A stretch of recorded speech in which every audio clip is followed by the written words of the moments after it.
Hello friends, आज हम देखेंगे अम्ल और क्षार। इम्पोर्टेंट टॉपिक है, इम्पोर्टेंट चैप्टर है ये।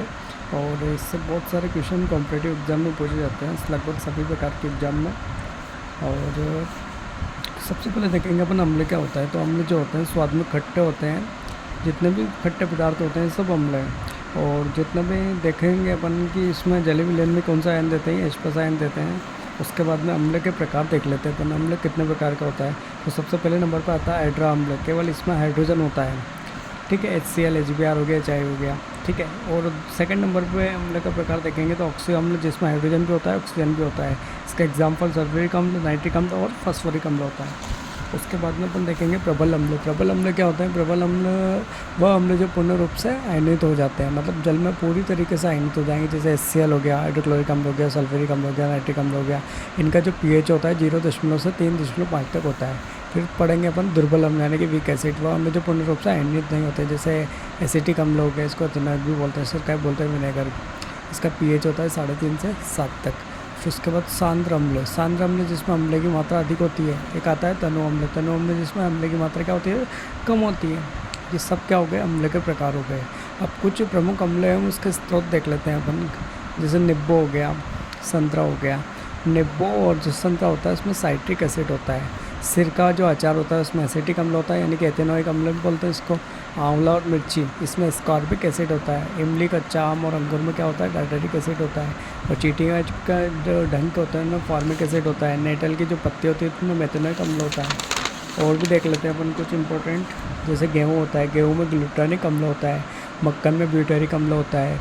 चाय में टैनिक अम्ल होता है। दही में लैक्टिक अम्ल होता है। सेब और केले में क्या होता है? ये मेलिक अम्ल होता है। टमाटर और पालक में ऑक्जेलिक अम्ल होता है। मानव मूत्र यानी कि मनुष्य का जो यूरिन होता है उसमें यूरिक अम्ल होता है। हमेशा में HCl होता है। कोल्ड ड्रिंक्स में देखेंगे अपन तो खट्टा तीखा जो होता है ये फास्फोरिक अम्ल की वजह से होता है। और जो घास जो होती है इसमें बेंजोइक अम्ल होता है। ठीक है, उसके बाद अपन देखेंगे अम्ल और क्षार से एक और टॉपिक होता है एक्वारेजिया। एक्वारेजिया को अम्लराज भी बोलते हैं। और इसमें देखेंगे HCl और HNO3 का जो रेशियो लिया जाता है 3:1 लिया जाता है। मतलब इसका मतलब सोने चांदी को गलाने में इसका उपयोग होता है। Properties of acid. एसिड के अपन प्रॉपर्टीज़ देख लेंगे, यानी कि अम्लों के गुणधर्म देखेंगे। तो धातुओं से क्रिया करेगी, धातुओं से जब भी क्रिया करती है तो क्या बनता है? लवण और हाइड्रोजन गैस बनता है। उसके बाद में धातु कार्बोनेट से क्रिया करेंगे तो लवण मिलेगा, अपने को जल मिलेगी और CO2 मिलेगा। एग्जाम्पल में नीचे दे रखा है उदासीनीकरण अभिक्रिया। उदासीनीकरण अभिक्रिया में देखेंगे अपन अम्ल और क्षार जब आपस में क्रिया करते हैं लवण और जल बनता है। इसका एग्जाम्पल भी दे रखा है। अम्ल में क्या लिया अपन? HCl, क्षार में NaOH ले लिया, सोडियम हाइड्रोक्साइड। तो क्या बनेगा? NaCl + H2O बनेगा। ठीक है, अब आगे देखेंगे अपन जो होता है प्रबल अम्ल। ठीक है, तो अब देख लेना। अब क्षार देखते हैं अपन, क्षार क्या होता है। तो क्षार जो होता है, कुछ क्षार जल में घुलनशील होते हैं जिसको एल्कली कहा जाता है। और समूह 1 और समूह 2 के जो तत्व होते हैं वो क्या होते हैं? एल्कली होते हैं। मतलब वो क्या होते हैं? जल में घुलनशील होते हैं। तो समूह 1 के तत्व और समूह 2 के तत्व तो आपको पता ही है। हले नायकर बिना से फ्रेंडशिप और बेटा मांगे कार स्कूटर बापरा जी।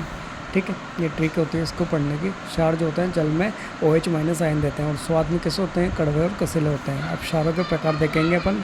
क्षारों के प्रकार देखेंगे तो ये क्या होता है? प्रबल क्षार, वह क्षार जो पूर्ण रूप से आयनित हो जाते हैं। और दुर्बल क्षार में वह क्षार जो का कुछ ही भाग आयनित हो पाता है, मतलब पूरा नहीं होता है। इसका एग्जाम्पल होता है magnesium hydroxide, milk of magnesia के नाम से जानते हैं इनको। उसके बाद में सूचक देखते हैं अपन। सूचक मतलब कि इंडिकेटर क्या होते हैं? तो अम्ल और क्षार का जो परीक्षण करने के लिए कुछ इंडिकेटर होते हैं। जैसे देखते हैं अपन, सबसे पहले इंडिकेटर होते हैं क्या? पहले मैं तो ये पता करो कि अम्ल और क्षार का परीक्षण करने के लिए जो पदार्थ उपयोग किए जाते हैं उनको इंडिकेटर या सूचक बोला जाता है। अब कुछ इंडिकेटर देखेंगे अपन, नेचुरल इंडिकेटर यानी कि प्राकृतिक सूचक देखेंगे। तो सबसे पहले नंबर पे आता है लिटमस। ये लाइकेन से मिलता है अपने को, लाइकेन से प्राप्त होता है।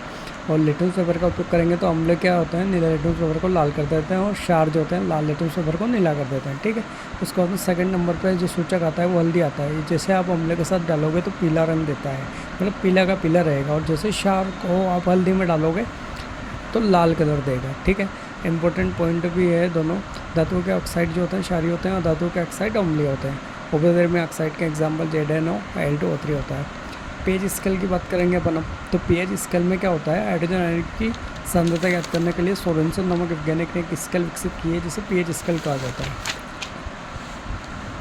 ये दे रखी है यहाँ पे। ठीक है, अब ये किसी की भी पदार्थ का पीएच मान अगर 7 आ रहा है तो उदासीन है, और 7 से कम जा रहा है तो अम्लता इधर बढ़ती जाती है, इधर क्षारीयता बढ़ती जाती है। क्यों बढ़ती है? H+ आयनों की सांद्रता बढ़ने से अम्लता बढ़ती है, और H+ आयनों की सांद्रता कम होने से क्या होती है? क्षारीयता बढ़ती है। ठीक है, प्रबल अम्ल, दुर्बल अम्ल, ये सब एग्जाम्पल दे रखे इसके, मतलब पीएच मान किसका कितना होता है। दैनिक जीवन में पीएच का महत्व पेट की अम्लता दूर करने में, चींटी का डंक यानी फार्मिक अम्ल इलाज इसका बेकिंग सोडा लगा करते हैं, पर मेटल की पत्ती में फार्मिक एसिड होता है और इसका ट्रीटमेंट कराया किया जाता है डाक के पौधे की पत्तियों से, क्योंकि क्षारीय होती है।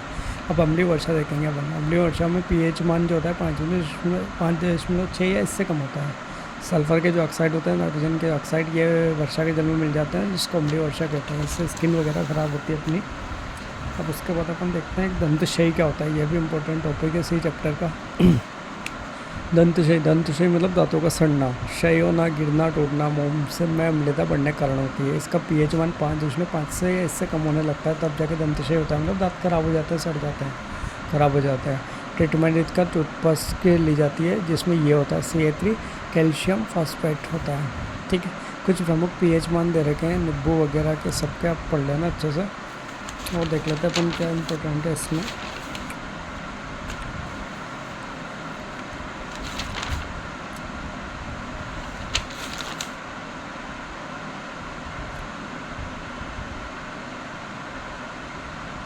ये पीएच स्केल दे रखी है यहाँ पे, पीएच स्केल देख लेंगे अपन एक बार। और पीएच स्केल मतलब 0 से लेकर 14 तक इसमें मान रहता है। 7 पे तो न्यूट्रल रहेगा, तो बैटरी का जो एसिड होता है वो सबसे ज़्यादा हानिकारक होता है, इसलिए इसका पीएच मान क्या होता है? 0 तक होता है। बैटरी एसिड, इसमें H2SO4 होता है बैटरिक एसिड। गैस्ट्रिक हो गया, लेमन जूस हो गया, इसका क्रम वाइज दे रखा, पूरा सीक्वेंस आप पढ़ लेना एक बार। अगला टॉपिक सोल्ट है।